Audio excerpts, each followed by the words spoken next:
Hello everyone!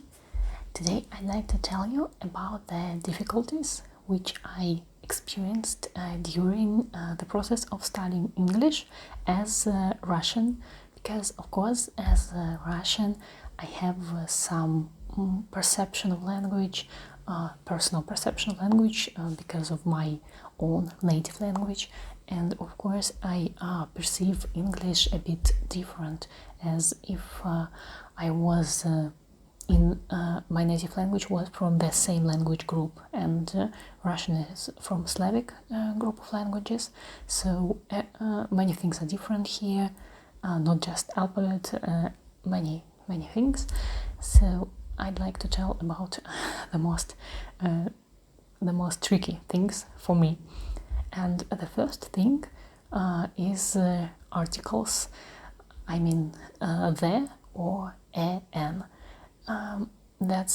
I think many Russians feel troubles with that, because in Russian we don't have such kind of thing. We don't have such kind of articles, and I think we don't have articles at all actually. So it's hard to feel the importance of them, because your brain is like, my language lives without them somehow and everything is okay. So that's why sometimes I don't put them, because I don't understand why actually I need. So usually if I use them, that's just by my intuition and that's it. I understand the logic, I understand the rule, and actually I think that's the mistake, that when you start studying English, in each grammar book, that's the first topic and it takes just like one page and then you never touch it. So it seems like they want you just to understand it and that's it, but it's really difficult to understand when your own language don't have these articles. There are some special tricks for Russians how to understand that, when do we need them. For example, in German they also have this kind of articles and they work, as I understand, the same way. So I think for Germans that's not a problem to understand English articles, but in Russian, no. My friend, who is an English teacher, she said to me that you use these articles, not you, I mean the language structure uses it to distinguish adjectives and noun. So adjectives don't have articles. So, but I feel like in Russian we don't have them at all. So why? What for? So that's the first thing, which is actually the easiest thing in grammar book, but for me this is the most difficult.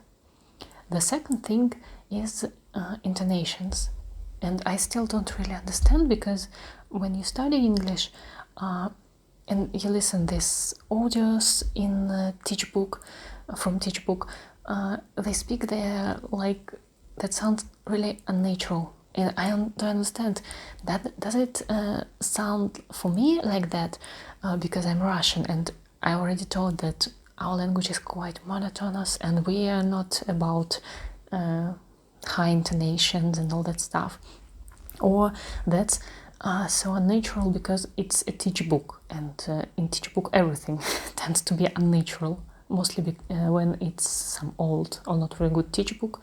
So I don't know, but I can't say it like this. I don't know even, but when I watch movies, you don't speak like this. People there don't speak like this. They speak in some normal way, but it feels like teachers and teach books, they want us to speak like, hello, how are you? Oh my god, really? Oh, I'm so sorry to hear about that. And I don't know, I feel like I'm mad when I speak like this. Do you speak really like this? Because it seems to me that you don't, but in teach book they want you to speak like that.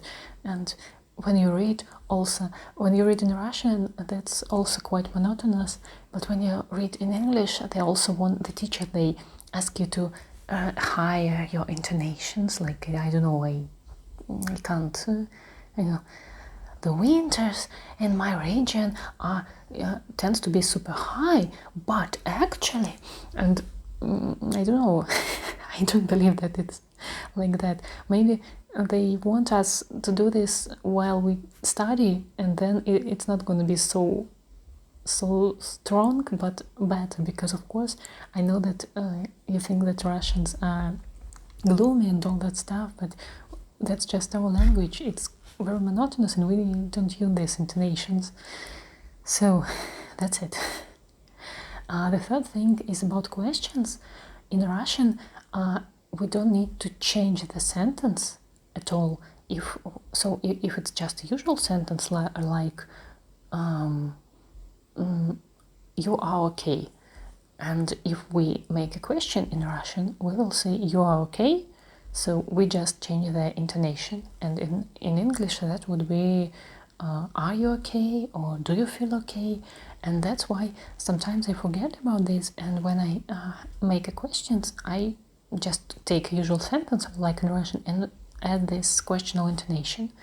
But I actually noticed that sometimes in movies or somewhere else, native speakers also do like that. So I don't understand when it's possible and when it's not. Maybe I can do this. I don't know. Because of course teachers, they always tell us that you can do this, but then it turns out that we actually can.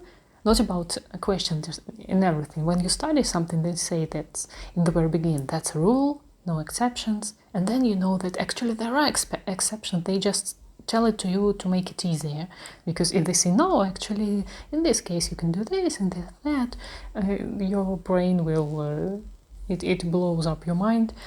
And they try to make it easier for you. But then actually you have a problem, because you taught like this, that it's just like this and that's it. And then it turns out that no, actually you can do it this way and that's it. And the fourth thing is about commas. In Russian, we put a lot of commas in the sentences. We have very long sentences, I mean in text or somewhere else, but it seems to me that in English also you have, but maybe not so much. I don't know. I don't read so many English books, actually. So, but my teacher explained me this like that our sentences firstly are very long in Russian, and also we don't have such a strict word order like in English language, so we can put our words wherever we want, and that's okay. And that's why we need more commas. And in English language, it's not like that. So we have many commas in the cases where you don't need them. And in school, I was taught that you need to, when I studied Russian language, that you need to have commas this because of this, and here, and here, and here. And when I put them in English text, in English sentences, they say to me, English teachers, like, no, you don't need them here. And I'm like, why? So I still don't really understand when you use commas, because in some cases it's the same with Russian, but in some cases you don't use them, but in Russian we need them, and that's also tricky for me. So that's I remember just 4 reasons. If I remember something else, I think I'll do the one more video if you like it, of course. So that's it for today. Thank you. Have a nice day.